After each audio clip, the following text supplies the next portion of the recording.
Hey, what's up, fantasy people? This is Tyler, Big Turd Ward, coming at you live from my garage. And this is the Fantasy Footballin' Show. Today's episode, Week 7. It's crazy to think that we're almost 2 months into this. You know, like I remember just counting down the days to my draft, you know, with the upset stomach when I was getting close to it because I was so nervous and excited. Now we're already almost 2 months in. It's crazy. Anyways, tonight's episode, Week 7, Thursday Night Football, player pause. And I am doing the Arizona Cardinals, so they're home. And before I start, if I could just ask you guys to please like and subscribe if you like it, and if you think it's worth watching again. I'm not going to ask you to do something you don't want to do, but it would be amazing. And hey, if you don't like it, there's a thumbs down button. There's a place to write whatever you want in the comments section. So let it rip. So first up, Kyler Murray. So New Orleans is 25th best against quarterbacks this year. And Lattimore is looking like he is going to be out. If it was a Sunday, it looks like he'd probably play. But since it is a Thursday night game, he's probably out. That's a big deal. He is like literally one of the best defenders in the NFL. So Kyler Murray is probably going to get some, you know, I'm going to play Kyler Murray. Burrow just had 300 yards, 3 touchdowns, and he even had 4 rushes, 25 yards and a touchdown, you know, Joe Burrow, against the Saints last week. So I'm looking for Kyler Murray to get, you know, 275 yards passing, a couple touchdowns, and a rushing touchdown. And I guarantee there's going to be 1 touchdown to DeAndre Hopkins. So over his career, Kyler Murray only played the Saints once. It was in 2019. I think that was his rookie year anyways. And he did terrible. It was one of his worst games of the year. But hey, man, the Saints have had a good defense for a while, so he was a rookie going against a good defense. So there's not a lot of historical data for Kyler Murray going into it. But yeah, so you're playing him. Because I think he's like I think he's a top 5, number 6 quarterback overall right now anyways. Quarterback wasteland, tight end wasteland, you are starting Kyler Murray. So the whole Benjamin, James Conner stuff, you're going to have to monitor the James Conner because I've seen conflicting reports on him. Like he is going to play, he's not going to play. I would almost bet that he's not going to play just because it's a Thursday night game, kind of like the Lattimore stuff, and just get it going next week. But Benjamin was inefficient, and if Connor plays, he's probably not going to be 100%.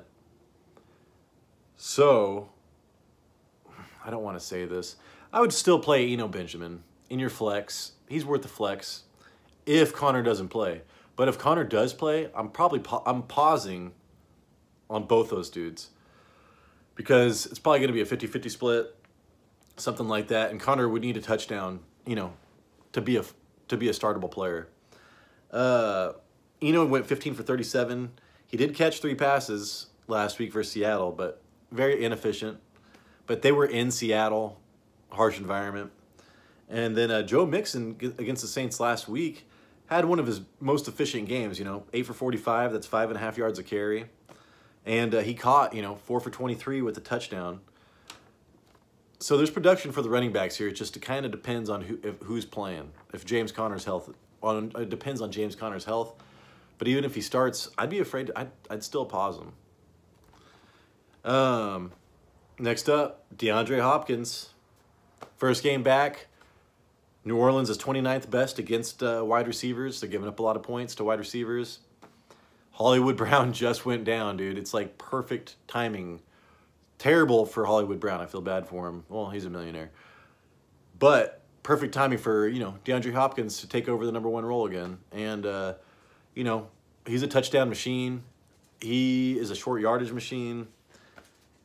So historically, in 2 games versus the Saints, when Lattimore was playing, 13 catches, 147 yards, and 2 touchdowns in 2 games. So he's done well against the Saints. And I would look for him to get 80 yards and a touchdown. But I almost guarantee a touchdown, man, that first game with him and Kyler Murray. Jamar Chase, last week just went 7 for 132. I went against him. It was great. for 2 touchdowns last week versus New Orleans, and that was without Lattimore. So without Lattimore, the #1 wide receiver can thrive. Look for DeAndre Hopkins. Yeah, and Hollywood went 5 for 68 last week for Seattle, but that doesn't really matter now. Rondell Moore. I would play Rondell Moore if, man, I'd play Rondell Moore. He got 10 targets last week. He went 6 for 49, you know, against Seattle, but the 10 targets is. I think he's got like double-digit targets, like 2 out of the 3 last games. So you're looking to play Rondell Moore, especially with the Hollywood Brown injury and DeAndre. Yeah, we're playing Rondell Moore. We're playing DeAndre Hopkins. We're pausing on Robbie Anderson because he'd be a crazy person to start him right now anyways. But, you know, his career versus the Saints. Let me stop my dog. Oh, they brought a stick in. 20 catches for 260. He's played the Saints 6 times, 6 career games. He's gone against them a lot, so he's very familiar. You know, same division. But it doesn't matter because he's probably not going to play much this game. They're going to be way more concerned about getting DeAndre Hopkins involved, not Robbie Anderson. You're pausing on that. Zach Ertz, he got 9 catches for 83 yards in 3 games versus the Saints, which is not that great, but that was when he was in his slump. And then Hurst went for 3 for 21 last. So you're looking at historical data. And Ertz against the Saints, it's not good. Hurst last week against the Saints, not good. But it's Zach Ertz, and he's probably going to get 10 targets. So it doesn't matter. If you have Zach Ertz, you know what you're doing. He's got a low ceiling. He's got a low floor. So you're starting him. I mean, you know, the variance is very small. So whatever, dude. Cardinals defense. You know, they have not performed very well. J.J. Watt is back, and they've been doing a little bit better. But there's better options out there, so you're going to pause on the Cardinals defense. Anyway, they've been losing a lot of games.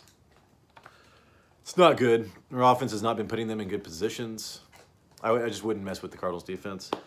And then Prater, he's an amazing kicker, you know, and the Cardinals, they're the type of offense that you want. Even though with Hopkins back, maybe they're going to be, you know, a lot more efficient in the red zone. But yeah, Prater, man, he's injured right now with a hip injury, which is, I would assume, very important for a kicker.